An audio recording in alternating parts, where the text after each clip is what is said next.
திருப்பாடல்கள் அதிகாரம் 13. உதவிக்காக மன்றாடல்.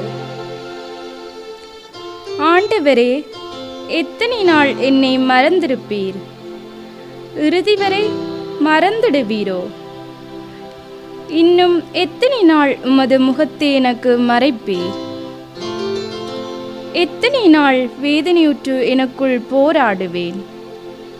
நாள் முழுதும் என் இதயம் துயருறுகின்றது. எத்தனை நாள் என் எதிரி எனக்கு எதிராய் மேலோங்கி நிற்பான்? என் கடவுளாகிய ஆண்டவரே, என்னை கண்ணோக்கி எனக்கு பதில் அளித்தருளும்.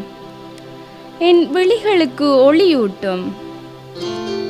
அப்பொழுது நான் சாவின் உறக்கத்தில் ஆழ்ந்து விட மாட்டேன். என் எதிரி நான் அவனை வீழ்த்தி விட்டேன் என்று சொல்ல மாட்டான். நான் வீழ்ச்சியுற்றேன் என்று என் பகைவர் அக்களிக்கவும் மாட்டார். நான் உமது பேரன்பில் நம்பிக்கை வைத்திருக்கின்றேன். நீர் அளிக்கும் விடுதலையால் என் இதயம் களிகூரும். நான் ஆண்டவரை போற்றி பாடுவேன், ஏனெனில் அவர் எனக்கு நன்மை பல செய்துள்ளார்.